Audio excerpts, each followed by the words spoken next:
истинных патриотов России, вы самоотверженно встали на защиту жителей Донецкой, Луганской народных республик, Запорожской и Херсонской областей. Этот подвиг войдет в историю как пример народного единства, верности идеалам и традициям нашей страны.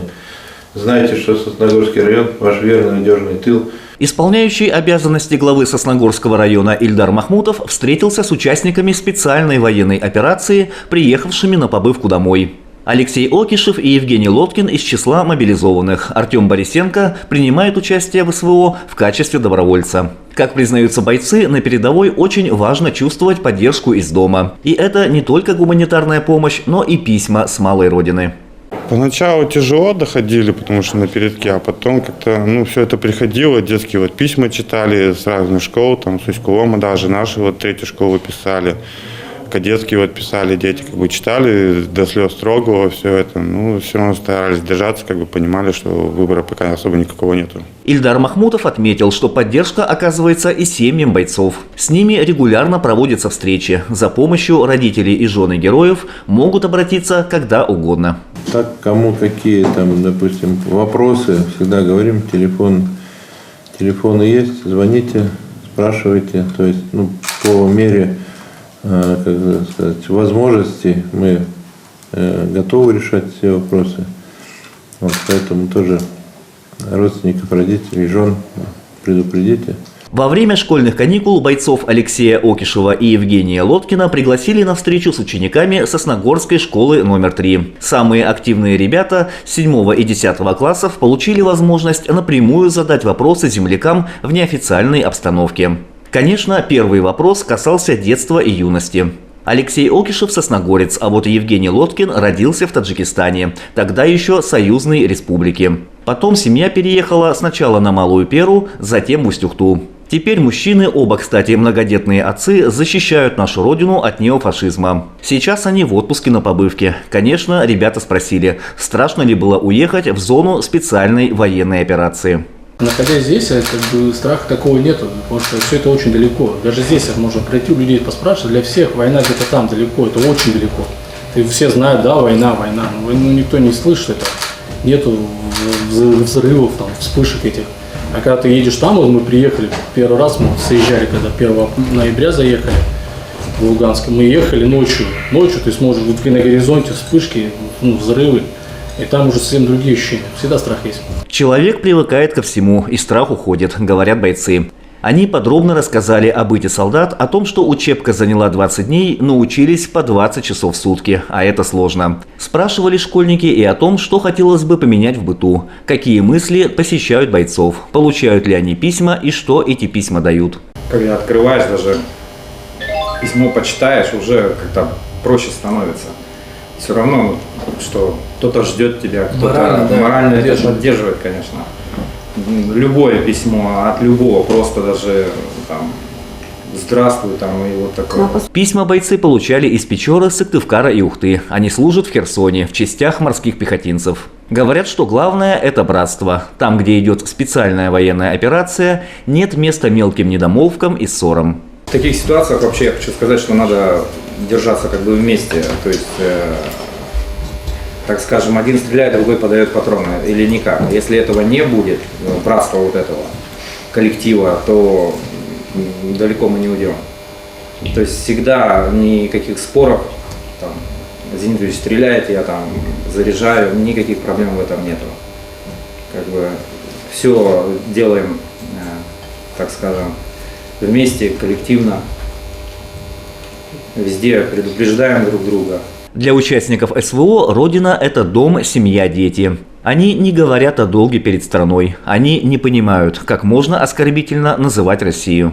Вы должны понять то, что, так скажем, родина – это там, кто ближе к фронту находится, да, мы были под Воронежем, да, там люди просто нас встречали, плакали, приносили еды, приносили, для стирки и все. У них это рядом находится. Для них война в 300 километрах. То есть они понимают, что если, допустим, не мы к ним придет то же самое домой. Мы сейчас все здесь не понимаем, потому что далеко.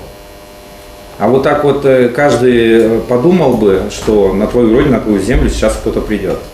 Это недалеко, это где-то здесь. И называть вот так вот Рашкой, ну, это, не знаю. Для меня родина это вот весь дом, и я прекрасно понимаю, у меня много знакомых, кто живет к границе близко, и у них дети есть, и я прекрасно понимаю, что если бы не мы там, другие, к ним бы пришли.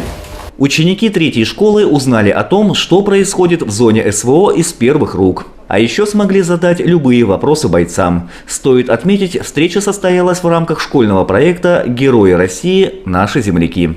Андрей Калиничев, Наталья Максимова, Павел Дурников. Вести, Тимана, Сосногорск.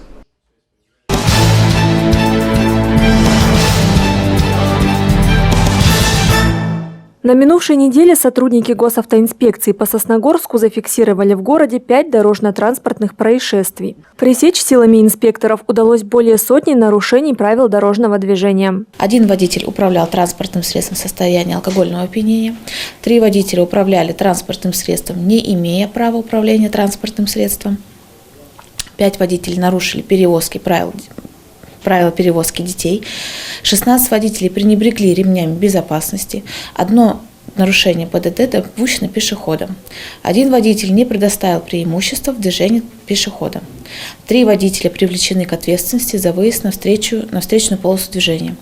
23 нарушения связаны с управлением транспортным средством, на котором установлены стекла, в том числе покрытие прозрачными цветными пленками, цветопропускание которых не соответствует требованиям технического регламента о безопасности колесных транспортных средств. Сотрудники ГИБДД напоминают водителям, что чрезмерная самоуверенность и игнорирование правил дорожного движения приводит к трагическим последствиям. Так инспекторы разыскивают очевидцев нарушения, которое произошло 22 марта около 7:30 утра. Неустановленный водитель, управляя неустановленной автомашиной во дворе дома номер 6, улицы 6 микрорайона, совершил столкновение с автомашиной Део Матис, после чего с места ДТП водитель скрылся. В настоящее время по данному факту проводится проверка, устанавливаются все обстоятельства случившиеся. Свидетелей происшествия просят обратиться с информацией в дежурную часть отделения ГИБДД по Сосногорску. Также инспекторы призывают горожан своевременно сообщать в полицию о водителях, которые неадекватно ведут себя на дороге и предположительно находятся в состоянии опьянения.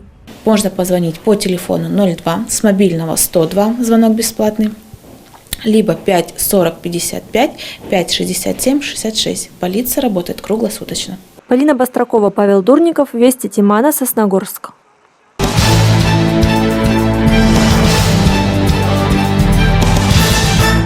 В конно-спортивном центре «Фортуна» на свет появился жеребенок. Исполняющий обязанности главы Сосногорского района Ильдар Махмутов лично поздравил работников отдела физкультуры и спорта с радостным событием и предложил выбрать имя путем народного голосования. Конкурс провели в социальной сети ВКонтакте. В результате голосования большинство голосов было отдано за имя Аделия. И первый человек и первая, как говорится, девочка, которая сказала это имя, это София. Поэтому мы вручаем Софии, она является победителем нашего конкурса, и вручаем ей подарочный сертификат на тренировочные занятия в «Фортуне». Имя племенной лошади должно начинаться на ту же букву, что и имя матери. Маму же ребенка зовут Офелия. В середине обязательно присутствует первая буква клички отца. Это вот папа. Проходя мимо, это дивный. Да. Почему буква «Д» была в имени? Это дивный, да, папа. Благодаря уходу и заботе сотрудников центра мама и жеребенок чувствуют себя хорошо. Выносила она просто на отлично. Мы старались. Подкормки, кормление. Ну, видите, выглядит хорошо. За это время подрос? Да, подросла она. Ну, такая общительная девочка, хорошая, тоже крепенькая. Сейчас Аделия находится рядом с матерью. Специалисты конного центра пророчат жеребцу хорошее спортивное будущее. Мария Ледовских, Павел Дурников, Вести, Тимана, Сосногорск.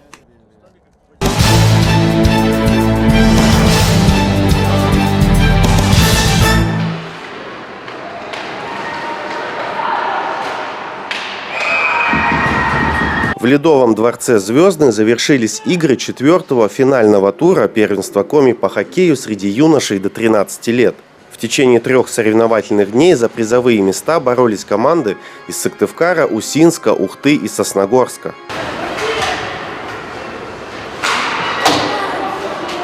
В результате сосногорская «Парма» в финальном этапе взяла серебро. И, согласно турнирной таблице, по результатам 4 туров взяла серебро первенства.